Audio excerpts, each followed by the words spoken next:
एक बार एक भिखारी गांव में भीख मांगने के लिए जाता है। भिखारी भीख मांगते मांगते एक किसान के दरवाजे पर पहुंचता है। वह भिखारी किसान के घर का दरवाजा खटखटाता है, लेकिन अंदर से कोई आवाज नहीं आती। दरवाजा खुला होने के कारण वह अंदर की ओर झांकता है, यह देखने के लिए कि कोई घर पर है या नहीं। वह देखता है कि किसान और उसका पूरा परिवार एक साथ बैठकर बात कर रहे हैं। बच्चे किसान के साथ लिपटे हुए हैं, खेल रहे हैं। भिखारी को लगा कि शायद किसी ने मेरी बात पर ध्यान नहीं दिया, इसीलिए उसने फिर से आवाज लगाई। जब उसने दूसरी बार आवाज लगाई तो किसान की पत्नी ने सुना और उसके बाद कुछ अनाज लेकर घर से बाहर आई और उसे भीख दे दी। उसके बाद वह भिखारी वहां से चला गया और कुछ आगे चलकर वह यह सोचने लगा कि कितना खुशहाल परिवार है, कितने सुखी हैं ये लोग। परिवार में 2 बच्चे हैं और वे बच्चे पिता के साथ खेल रहे हैं। सब कुछ देखकर कितना अच्छा लग रहा था। काश मेरा भी परिवार होता। किसान का परिवार कितना खुश है और एक मुझे देखो, दिन भर भीख मांगना पड़ता है, फिर घर आकर खुद से खाना बनाना पड़ता है और मुझे कितनी परेशानी होती है। इसके बाद वह भिखारी अपने रास्ते निकल गया और किसान के परिवार ने खाना खाया। और खाना खाने के बाद किसान अपनी पत्नी को कहने लगा कि घर खर्च के लिए पैसे नहीं है, बड़ी परेशानी है। साहूकार से 1000 उधार लेना पड़ेगा, पता नहीं वह देगा या नहीं। किसान की पत्नी ने उसे धैर्य रखने के लिए कहा और बोली, आप जाओ, आपको साहूकार पैसे दे देगा। किसान गांव में एक सेठ के पास गया, जिसके पास कपड़े की दुकान थी। वह ब्याज पर लोगों को पैसे देता था। किसान ने सेठ से 1000 मांगे और जब सेठ किसान को पैसा दे रहा था तो उसने देखा कि वहां पैसों का हिसाब लगा हुआ है। किसान जब वहां से निकला तो वह सोच रहा था कि साहूकार कितना खुश है। मैं कहां 500 या 1000 के लिए घबरा रहा हूं, परेशान हो रहा हूं, और इस सेठ के पास 20,000 30,000 का हिसाब चल रहा है। किसान यह सोचते सोचते घर चला गया। सेठ की गांव में छोटी सी कपड़े की दुकान थी। गांव में कपड़े लाने के लिए उसे शहर जाना पड़ता था। वह शहर के एक बड़े दुकान से कपड़े लाता था। अगले दिन वह सेठ शहर पहुंचा और वहां जो बड़ी दुकान के सेठ जी थे उनसे मुलाकात की और उसने सेठ से कहा कि कपड़े खरीदना है। बड़े सेठ के पास उसका एक कर्मचारी संदेश लेकर आ रहा था कि 1 लाख का फायदा हो गया, 2 लाख का फायदा हो गया, कलकत्ता में माल पहुंच गया, मुंबई में माल पहुंच गया। यह सब उसको वहां देखने को मिला। जब गांव का सेठ वहां से निकला तो वह सोचने लगा कि हम अपने आप को इस गांव का सबसे बड़ा सेठ मानकर बैठे हैं और 5,000 10,000 में खेल रहे हैं। यहाँ तो लाखों का फायदा हो रहा है। यह सोचते सोचते वह सेठ कपड़े लेकर अपने गांव के लिए रवाना हो गया। उसके बाद शहर वाले सेठ के पास उनका नौकर आया और बोला, मालिक, 3 लाख का घाटा हो गया है। सेठ जी का दिमाग ठनक गया। तभी दूसरा नौकर आया और बोला, आज आपको दावत में जाना है। अपने जो राय बहादुर साहब है उनके यहाँ दावत है। लाट साहब आने वाले हैं, आप तैयार हो जाइए, हमने मोटर गाड़ी लगा दी है। सेठ जी दुखी मन से तैयार हुए और गाड़ी में बैठ गए और कुछ देर के बाद सेठ जी राय बहादुर के घर पहुंच गए। वहां दावत सजी हुई थी। बड़े बड़े सेठ आए हुए थे। सेठ जी के लिए तो बैठने तक की जगह नहीं थी। जैसे तैसे इनको कुर्सी मिली। उसके बाद सेठ जी देखने लगे कि कमिश्नर आ रहे हैं, कलेक्टर आ रहे हैं, बड़े बड़े अधिकारी साहब आकर मिल रहे हैं। यह सब नज़ारा देखकर सेठ जी सोचने लगे कि कहाँ मैं अपने आप को सेठ मानकर बैठा हूँ और कितना खुश हो रहा हूँ। सबसे ज़्यादा तो सुखी ये है, इनके पास बड़े बड़े अधिकारी आते हैं, चाय पीते हैं, हाथ मिलाते हैं, जलवा तो इनका है। इसके बाद सेठ जी राय बहादुर से मिले और उन्हें तोहफा दिया, खाना खाया और अपने घर के लिए रवाना हो गए। राय बहादुर साहब के यहाँ दावत खत्म हो चुकी थी और इनका सरदर्द होने लगा, क्योंकि इन्हें दिन भर से चिंता थी कि दावत कैसी होगी। वह जाकर कमरे में लेट गए। नौकर आकर उनकी सेवा करने लगे। जब सरदर्द बढ़ गया तो डॉक्टर को बुलाया गया। तभी राय बहादुर साहब के पास एक संदेश आया, जिससे मालूम चला कि व्यापार में घाटा हो गया है। अब उनका सरदर्द और भी बढ़ गया। राय बहादुर ने अपने नौकरों से कहा, क्या जिंदगी है, बड़े बड़े अधिकारी को चाय पिलानी पड़ती है, पार्टी रखनी पड़ती है, वह सब करते हैं, इसीलिए हमें भी दावत रखनी पड़ती है, वरना कौन इतना सरदर्द मोल ले। तभी उन्होंने देखा एक भिखारी जा रहा था जो अपने हाथ में डंडा लेकर गाना गा रहा था। राय बहादुर साहब ने नौकरों से कहा, देखो जिंदगी में खुश तो यह है, सुखी तो यह है, इसको कोई चिंता नहीं है, ना घाटे की ना फायदे की। यह वही भिखारी था जो किसान को सुखी मानता था, खुश मानता था। दोस्तों, हर इंसान खुश तो है, लेकिन वह अपने से धनवान व्यक्ति को देखकर दुखी हो जाता है और उसे लगता है कि सिर्फ धनवान व्यक्ति ही खुश है और सुखी है। लेकिन धनवान होने का अर्थ यह नहीं है कि वह व्यक्ति सुखी भी है। अगर आप जीवन में खुश और सुखी रहना चाहते हैं तो अपने से धनवान की ओर ना देखें, क्योंकि हो सकता है जो जीवन आप जी रहे हो वैसा जीवन पाने के लिए भी कुछ लोग तरस रहे हो। दूसरी सीख जो हमें इस कहानी से लेनी चाहिए, जो हमें अपने आप से रूबरू करवाती है और हमारी असलियत दिखाती है कि हम जैसे हैं वैसे ही अच्छे हैं। तो चलिए दूसरी कहानी शुरू करते हैं। एक छोटे से गांव में एक व्यक्ति रहता था जो पहाड़ से पत्थर तोड़ने का काम करता था। उस व्यक्ति को अपनी जिंदगी से कोई शिकायत नहीं थी। पूरी मेहनत और लगन से दिन भर काम करता और शाम को काम खत्म होने के बाद जो भी पैसा मिलता उसे लेकर अपने घर आता और अपने परिवार वालों के साथ कुछ समय व्यतीत करता था और फिर चैन से सो जाता था। ऐसा करते हुए उसे कई साल बीत गए थे। हर दिन की तरह वह अपना काम खत्म करके घर वापस जा रहा था। रास्ते में चलते चलते उसके मन में एक ख्याल आया कि यह भी कोई जिंदगी है। मैं सुबह से शाम तक पत्थर तोड़ने का काम करता हूँ और शाम में मुझे थोड़े से पैसे मिलते हैं, जिससे मुश्किल से मेरे और मेरे परिवार का गुजारा हो पाता है। शायद आज मुझे कहीं से कुछ ऐसी शक्ति मिल जाए जिससे मैं जो चाहूँ वह पूरा हो जाए। वह घर गया, खाना खाया, लेकिन उसका ध्यान खाने की ओर नहीं था। उसके दिमाग में बस एक ही ख्याल था कि काश मुझे कोई ऐसी अलौकिक शक्ति मिल जाए जिससे मैं जो चाहूँ हासिल कर सकूं। वह इस बात को सोचते सोचते सो गया। फिर नींद आने के बाद उसे एक सपना आया। सपने में उसने देखा कि वह रोज की तरह अपना काम खत्म करके लौट रहा था। तभी रास्ते में उसे एक बहुत बड़ा घर दिखा। तभी उसके मन में विचार आया, काश यह घर मेरा होता और मैं इसका मालिक होता। और उसका इतना सोचते ही वह उस घर का मालिक बन गया। उसको यकीन नहीं हो रहा था कि उसने जो सोचा वह पूरा हो गया, लेकिन उसकी खुशी अधिक देर तक नहीं टिक पाई।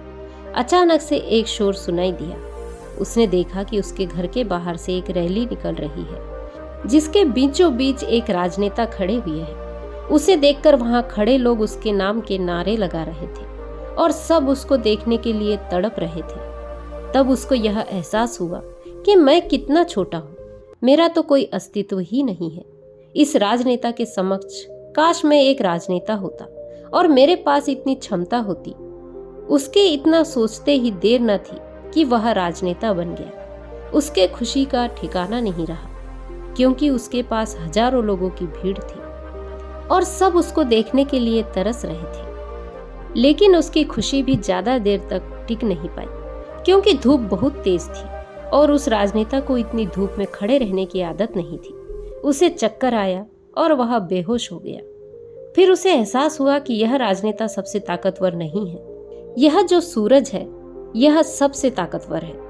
उसके मन में आया कि काश मैं सूरज होता, मेरे आगे कोई टिक नहीं पाता। उसको इतना सोचने की देर न थी और वह सूरज बन गया। वह खुशी से पागल हो गया। पूरी दुनिया को यही रोशन कर रहा था। दुनिया में ऐसा कोई इंसान नहीं था जो उसकी रोशनी को रोक सके। लेकिन उसकी यह खुशी भी टिक नहीं पाई, क्योंकि कुछ ही समय बाद आसमान में काले बादल आए और रोशनी को रोक दिया। फिर उसको एहसास हुआ कि कोई है जो मेरी रोशनी को भी रोक सकता है। उसके मन में यह ख्याल आया कि काश मैं बादल होता, और वह बादल बन गया। उसको ऐसा लग रहा था कि वह आसमान में उड़ रहा है और वह जहां चाहे वहां जा सकता है। लेकिन कुछ देर बाद एक हवा का झोंका आया जो उसे उड़ा ले गया। उसे एहसास हुआ कि बादल सूरज की रोशनी को रोक सकता है, लेकिन हवा को नहीं, क्योंकि यह हवा उसे बहाकर ले गई। फिर उसके मन में यह विचार आया कि काश मैं हवा होता, और वह हवा बन गया। हवा बनने के बाद उसने अपने अंदर एक अलग सी ऊर्जा महसूस की और सोचा कि मैं जिसको चाहूं उसे उड़ाकर ले जा सकता हूं। उसको यह विश्वास होने ही वाला था कि इस दुनिया में सबसे ताकतवर वही है। लेकिन तभी उसके सामने एक पहाड़ आया। उसने पूरी ताकत लगा दी, लेकिन उस पहाड़ को नहीं हिला सका। उसको यह एहसास हुआ कि कोई है जो हवा से ज्यादा शक्तिशाली है, जिसमें हवा को रोकने का भी दम है। फिर उसके मन में यह ख्याल आया कि काश मैं पहाड़ होता, और वह पहाड़ बन गया। लेकिन हर बार की तरह उसकी खुशी ज्यादा देर तक नहीं टिक पाई, और एक जानी पहचानी आवाज उसे सुनाई दी, और साथ ही साथ उसको दर्द होने लगा, जैसे कि कोई है जो उसे तोड़ रहा है, मार रहा है। तब वह दर्द से चीखने लगा, और उसके मन में आया, मैं वह बन जाऊं जो पहाड़ को तोड़ने का दम रखता है। लेकिन इस बार उसकी वह ख्वाहिश पूरी नहीं हुई। वह चीखने लगा, चिल्लाने लगा, अपनी पूरी ताकत लगा दी, लेकिन इस बार वह नहीं बन पाया। उसका दर्द बढ़ता ही चला जा रहा था। उस दर्द के कारण उसकी नींद खुली तो उसके सामने एक शीशा था। उस शीशे में खुद को देखा तो समझ आया कि मैं वह क्यों नहीं बन पा रहा था जो बनना चाह रहा था, क्योंकि असलियत में मैं वही हूं। दोस्तों, किसी से कुछ सीखना अच्छी बात है, लेकिन अपने अस्तित्व को भुलाकर किसी और के अस्तित्व को अपना लेना खुद का और प्रकृति का अपमान करना होता है, जिसने आपको सबसे अलग बनाया है। हम भूल जाते कि हम सभी में एक ऐसी खासियत होती है जो हम सबको खास बनाती है। बस उसे हमें खुद के अंदर तलाश करना होता है। इसलिए आप जैसे भी हैं, आप अच्छे हैं। आपको किसी के भी जैसा बनने की कोई जरूरत नहीं है। आप जैसे भी हैं, सर्वश्रेष्ठ है। अगर आपको कुछ बनना है तो अपने आप को पहचाने, अपनी क्षमताओं को पहचाने और अपना श्रेष्ठ संस्करण बने। अगली कहानी राजा और उसके बेटे की है। एक गांव में एक राजा था जिसने अपने जीवन काल में कई लड़ाइयां जीती और काफी हद तक अपने साम्राज्य का विस्तार किया था, क्योंकि समय के साथ राजा की सूझबूझ और साहस के कारण साम्राज्य बढ़ता गया। राजा या तो अपने शत्रुओं को परास्त करके वहां अपने साम्राज्य का झंडा गाड़ देता था, या फिर शत्रु स्वयं उसके सामने आत्मसमर्पण कर देता था। साम्राज्य के अंदर भी सुख और शांति का माहौल था। लोग बिना किसी डर के खुशी से रहते थे। इसी तरह उनका जीवन अब 56 वर्ष का हो गया था। राजा बहुत खुशी और धूमधाम के साथ रहता था, लेकिन अब वह बूढ़ा हो रहा था। उसका एक ही बेटा था जिसकी उम्र सिर्फ 16 साल की थी। राजा जानते थे कि इतने बड़े साम्राज्य पर शासन करने के लिए उम्र से ज्यादा समझदारी और कुछ महत्वपूर्ण बातें मायने रखती है। जो इन बातों को अपना लेता है वह इतने बड़े साम्राज्य पर आसानी से शासन कर सकता है। तभी एक दिन राजा ने अपने बेटे को अपने कक्ष में बुलाया और कहा कि सुनो बेटा, ऐसा नहीं होता, इससे कोई फर्क नहीं पड़ता कि आप 16 साल के हैं या 56 साल के। दुनिया आपकी हैसियत के मुताबिक आपकी इज्जत करेगी। हर कोई चाहता है कि लोग उसकी इज्जत करें, उसे मजबूत समझें, लेकिन यह इतना आसान नहीं है। अगर आप चाहते हैं कि लोग आपका सम्मान करें, तो सबसे पहले यह याद रखें कि कभी भी किसी से आपका खुद का सम्मान करने के लिए ना कहें। किसी से सम्मान की भीख ना मांगे। यह कमजोरी की निशानी है, क्योंकि सम्मान लोगों के लिए एक शक्ति है। आप इतने अनमोल और शक्तिशाली बने ताकि उन्हें आपका सम्मान करना पड़े। क्या आप जानते हैं लोग समुद्र का सम्मान क्यों करते हैं? क्योंकि वह किसी को भी उसका सम्मान करने के लिए नहीं कहता है। समुद्र की शक्ति से प्रभावित होकर लोग उसका सम्मान करते हैं, क्योंकि वह शक्तिशाली है। लोगों के मन में समुद्र के प्रति सम्मान के अलावा आपके पास उस तरह की ताकत बनने का कोई और तरीका नहीं है, ताकि लोगों को किसी भी स्थिति में आपका सम्मान करना पड़े। इसके लिए आप स्वयं को जीवन के हर पहलू में मजबूत और शक्तिशाली बनाएं। अपना वादा हमेशा पूरा करें। इससे आपको स्वचालित रूप से सम्मान मिलेगा। साथ ही दयालु बने और दूसरों का भी सम्मान करें। यह याद रखें कि हमेशा दूसरों से सीखते रहें। जीवन में कुछ न कुछ घटित होता रहता है। आप कभी भी सब कुछ नहीं जान सकते। जीवन की वास्तविक शिक्षा भी वास्तविक जीवन से ही मिलती है। युवावस्था में आप जितनी अधिक चुनौतियों का सामना करेंगे, आप उतने ही अधिक मजबूत बनेंगे। आने वाले समय में आप और अधिक प्रगति करेंगे। यह जीवन का वह समय है जहां आपको लड़कियों के प्यार में नहीं पड़ना है, बल्कि खुद को मजबूत बनाने पर ध्यान केंद्रित करना है। अपने जीवन में बेहतरी लाएं और आगे बढ़ना शुरू करें। हो सकता है कुछ लोग आपको पीछे खींचने की कोशिश करेंगे। यह लोग आपके मित्र या परिवार में से कोई भी हो सकते हैं, या आपके सपनों का मजाक उड़ाएंगे, या आपको ऐसी आदतें अपनाने के लिए कहेंगे जिससे आपका समय और ऊर्जा दोनों बर्बाद हो जाए, क्योंकि वे आपको आगे बढ़ते नहीं देखना चाहते हैं। वे आपकी प्रगति से ईर्ष्या करेंगे, क्योंकि उनकी कमजोरी और आलस्य के कारण वे काम करने में असमर्थ हैं। वह नहीं चाहते कि आप ऐसा करें। साथ ही लोग आपको पीछे खींच लेंगे, क्योंकि कुछ दोस्ती सिर्फ थोड़े समय के मनोरंजन के लिए बनाई जाती है। इसलिए जब आप उन चीजों को करना बंद कर देंगे तो उनका मजा कुछ समय के लिए कम हो सकता है जो वह आपके साथ बिताते थे।